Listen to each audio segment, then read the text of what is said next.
So that is the end of what we have. But now these carbons need to go somewhere. So there is a protein channel.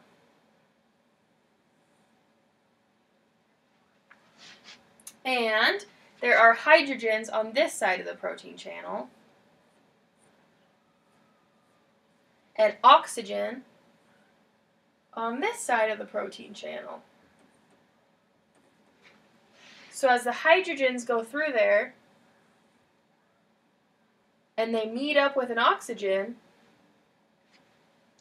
let's say they meet up with 2 oxygens. So we have 1 H and 2 O's. What does that create? Water. Exactly. So that's going to be a byproduct of this entire process is water. So now this is the background information that we all need to know in order to understand better what cellular respiration is exactly. So I'm going to erase this. Are there any questions so far, class? No questions? Okay. You'll have more, don't worry.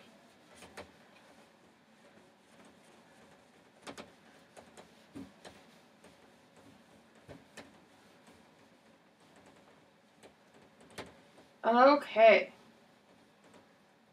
So we are going to dive into our cell. First we have the cell wall.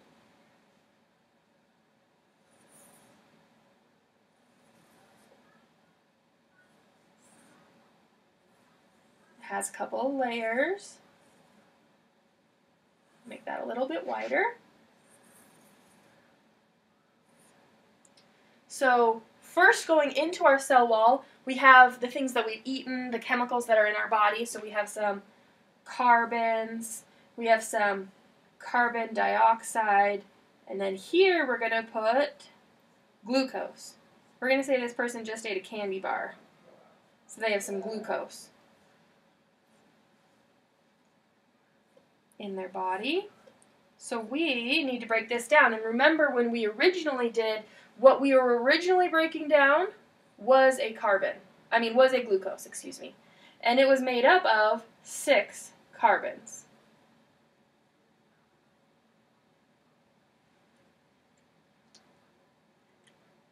So this glucose comes through this channel and goes through a process called glycolysis.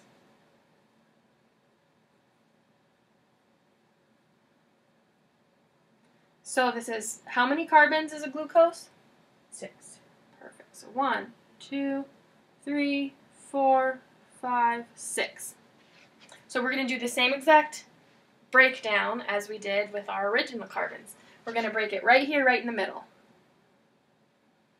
And when we break this chemical bond, remember 2 electrons are produced, and those are stored in NADH. Perfect. In NADH. Another thing that is produced when we're breaking down glucose is called ATP. This is very important for the process of cellular respiration. Cellular respiration cannot start without ATP, but it also produces ATP. So we are going to start with 1 ATP, but the process of cellular respiration produces 4. So it cannot be started without the chemical of ATP. So it's very important. If we don't have this, none of the process can begin at all. Okay, so we broke this down. So we have a set of 3 carbons, which we are going to call a pyruvate.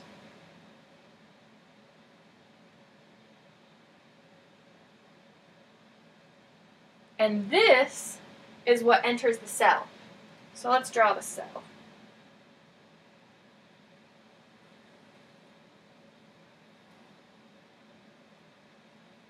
This layer that I'm drawing right now, this membrane, is called the outer membrane.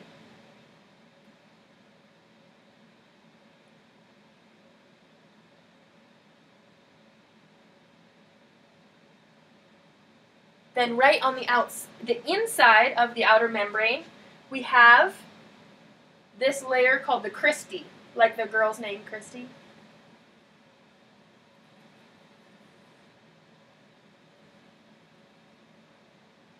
We have a few little guys over here that we're going to talk about a little bit later.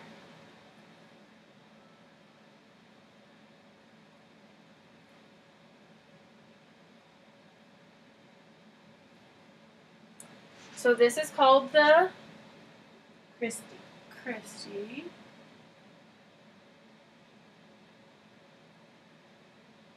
And this space right in between the cristae and the outer membrane is called the intermembrane space. Very creative.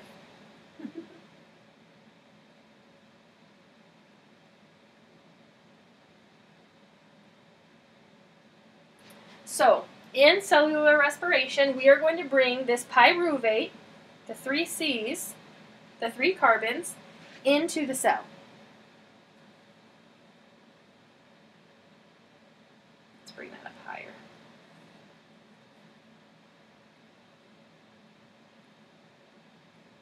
And inside the cristae is where we are going to break them down into smaller carbons individually.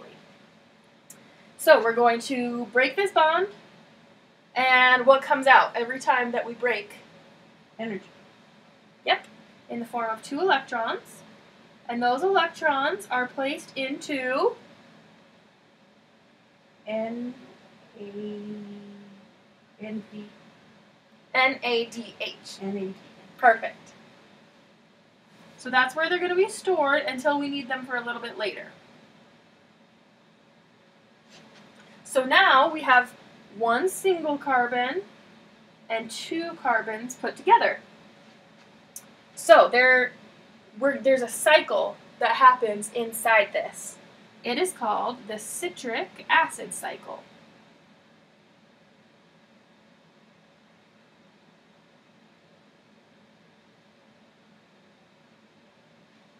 In this cycle, we bring down the 3 other carbons, and these come down and are attached. But they don't just come down by themselves.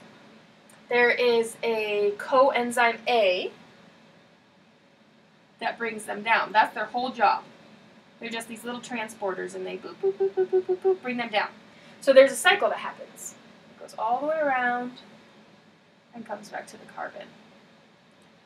And there are a few things that are produced. They're the same things that we've already talked about.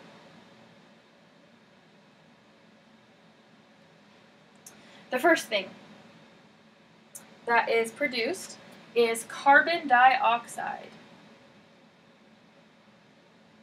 So when we're breathing, when we're respirating, how is carbon dioxide involved in our respiration? We breathe it out. We breathe it out. That's exactly what our cells breathe out as well. So this gets pushed out to the outside of the cell. That actually is here too. That's breathed out there. So we breathe out some carbon dioxide there. Now what else is produced when we're breaking up a bond every single time? Remember? Carbon. Yes, there is a carbon left over. So energy is released when we break a bond. That's always stored in NADH again. Here is where we produce one of the ATPs that we need and will be used to start another citric acid cycle in a different cell. So we have ATP and we have a little bit more carbon dioxide, which will leave the cell. So that's what the cell is breathing out. It's breathing in this carbon and breathing out the carbon dioxide. Okay, so now is the time that we are going to use this NADH. And remember, it's NAD with our two little E's right here attaching the D to the H. So this NADH is going to come into here, this little bubble. This is called the electron transport chain. I'm sorry, not a train. Electron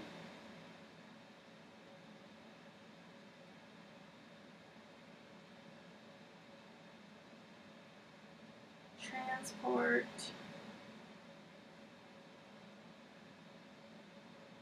chain. So in this chain, these little energies go into here. Into this first, it's moved down, moved down, moved down, moved down. Now, in this cell, this open space on the inside of the crystal is called the matrix.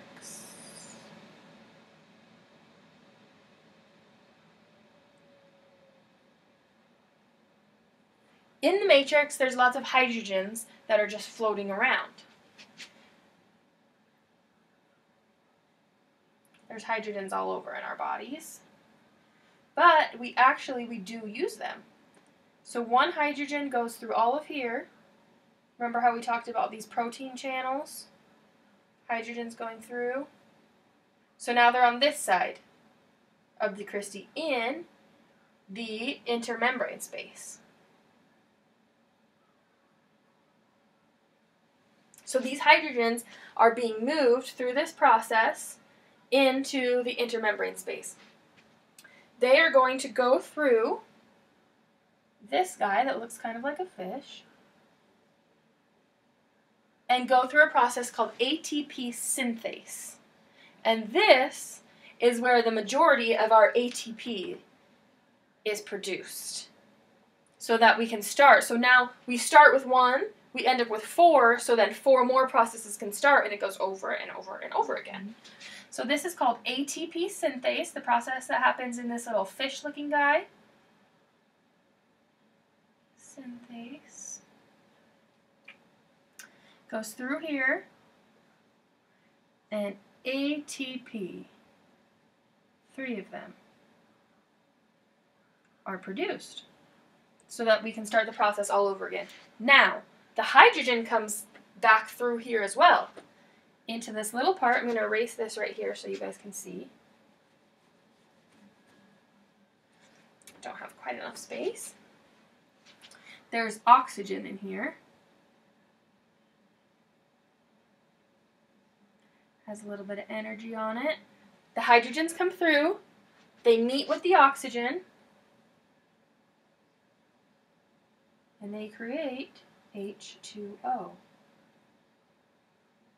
So that is another byproduct, along with our ATP, of cellular respiration, which is why our body is made up of lots of water. We need this water. Our body reabsorbs it and uses it again.